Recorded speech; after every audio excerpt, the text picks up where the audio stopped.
Primary की पाठशाला में आपका स्वागत है।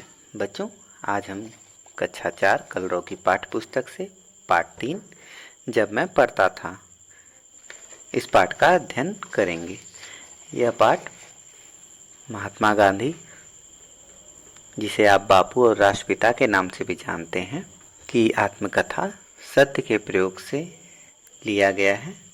आत्मकथा का अर्थ होता है व्यक्ति ईमानदारी पूर्वक अपने जीवन की विभिन्न घटनाओं के विषय में लिखता है। चलिए पाठ 3 शुरू करते हैं। महात्मा गांधी जी, पूरा नाम मोहनदास करमचंद गांधी था। ये इनके द्वारा लिखी आत्मकथा है सत्य के प्रयोग। उसी आत्मकथा से के कुछ अंश उन पाठ में लिए गए हैं। मेरे पिता करमचंद गांधी राजकोट के दीवान थे। वे सत्यप्रिय, साहसी और उदार व्यक्ति थे। वे सदा न्याय करते थे। मेरी माताजी का स्वभाव बहुत अच्छा था। वे धार्मिक विचारों की महिला थीं। पूजा पाठ किए बिना भोजन नहीं करती थीं। 2 अक्टूबर सन 1869 ईस्वी को पोरबंदर में मेरा जन्म हुआ। पोरबंदर से पिताजी जब राजकोट गए तब मेरी उम्र 7 वर्ष की रही होगी। पाठशाला से फिर ऊपर स्कूल में और वहां से हाई स्कूल में गया। मुझे यह याद नहीं कि मैंने कभी भी किसी शिक्षक या किसी लड़के से झूठ बोला हो। मैं बहुत संकोची था। एक बार पिताजी श्रवण पितृ भक्ति नामक पुस्तक खरीद कर लाए। मैंने उसे बहुत शौक से पढ़ा। उन दिनों बाइस्कोप में तस्वीर दिखाने वाले लोग आया करते थे। तभी मैंने अंधे माता पिता को बहंगी पर बैठा कर ले जाने वाले श्रवण कुमार का चित्र देखा। इन बातों का मेरे मन पर बहुत प्रभाव पड़ा। मैंने मन ही मन तय किया कि मैं भी श्रवण की तरह बनूंगा। मैंने सत्य हरिश्चंद्र नाटक भी देखा था। बार बार उसे देखने की इच्छा होती। हरिश्चंद्र के सपने आते। बार बार मेरे मन में यह बात उठती थी कि सभी हरिश्चंद्र की तरह सत्यवादी क्यों न बने। यही बात मन में बैठ गई कि चाहे हरिश्चंद्र की भांति कष्ट उठाना पड़े, पर सत्य को कभी नहीं छोड़ना चाहिए। राजा हरिश्चंद्र एक सत्यवादी राजा थे।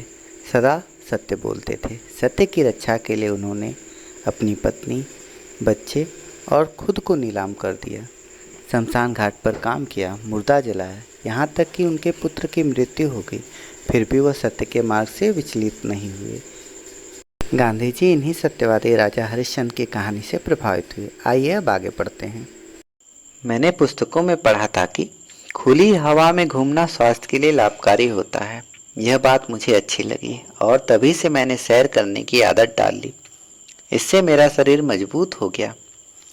एक भूल की सजा मैं आज तक पा रहा हूँ। पढ़ाई में अक्षर अच्छे होने की जरूरत नहीं। यह गलत विचार मेरे मन में इंग्लैंड जाने तक रहा। आगे चलकर दूसरों के मोती जैसे अक्षर देखकर मैं बहुत पछताया। मैंने देखा कि अक्षर बुरे होना अपूर्ण शिक्षा की निशानी है।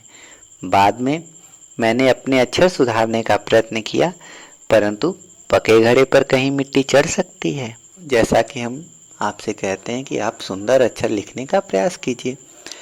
अगर अभी आप सुंदर अक्षर लिखने का प्रयास करते हैं तो वह अक्षर, आपका सुलेख, आपकी राइटिंग पक्की हो जाती है और आपके अक्षर हमेशा पूरे जीवन काल में सुंदर बनेंगे। और अगर अभी आपकी राइटिंग खराब हो गई तो पूरे जीवन काल में आप उसे सुधार नहीं सकते। तो आइए आगे चलते हैं। सुलेख शिक्षा का एक जरूरी अंग है। उसके लिए चित्रकला सीखनी चाहिए। बालक जब चित्रकला सीखकर चित्र बनाना जान जाता है, तब यदि अक्षर लिखना सीखे तो उसके अक्षर मोती जैसे हो जाते हैं। अपने आचरण की तरफ मैं बहुत ध्यान देता था। इसमें यदि कोई भूल हो जाती तो मेरी आंखों में आंसू भर आते। मेरे हाथों कोई ऐसा काम हो जिसके लिए शिक्षक मुझे दंड दे तो यह मेरे लिए असह्य था। मुझे याद है कि एक बार मुझे मार खानी पड़ी थी। मुझे मार का दुख न था, पर मैं दंड का पात्र समझा गया। इस बात का बहुत दुख था।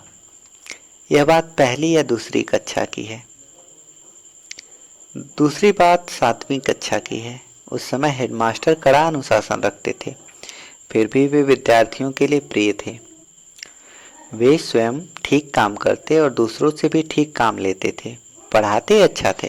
उन्होंने ऊपर की कक्षा के लिए व्यायाम और क्रिकेट अनिवार्य कर दिए थे। मेरा मन इन चीज़ों में न लगता था।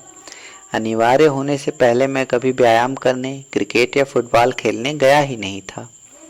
वहां न जाने में मेरा संकोची स्वभाव भी कारण था। अब मैं यह देखता हूँ कि व्यायाम के प्रति अरुचि मेरी गलती थी। उस समय मेरे मन में गलत विचार घर किए हुए था कि व्यायाम का शिक्षण के साथ कोई संबंध नहीं है। बाद में समझा कि पढ़ने के साथ साथ व्यायाम करना भी बहुत जरूरी है। व्यायाम में अरुचि का दूसरा कारण था पिताजी की सेवा करने की तीव्र इच्छा। स्कूल बंद होते ही घर जाकर उनकी सेवा में लग जाता। व्यायाम अनिवार्य होने से इस सेवा में विघ्न पड़ने लगा। मैंने पिताजी की सेवा के लिए व्यायाम से छुटकारा पाने का प्रार्थना पत्र दिया, पर हेडमास्टर साहब कब छोड़ने वाले थे। एक शनिवार को स्कूल सवेरे का था। शाम को 4 बजे व्यायाम के लिए जाना था। मेरे पास घड़ी न थी। आकाश में बादल थे, इससे समय का पता न चला। ठीक है बच्चों, जब घड़ी नहीं थी तो बहुत पहले सूर्य की रोशनी देखकर या रात में तारों को देखकर लोग समय का पता लगाते थे। तो चूंकि उस दिन आकाश में बादल थे, इसलिए गांधी जी को सही समय का पता नहीं चल पाया। ठीक है, आगे चलते हैं।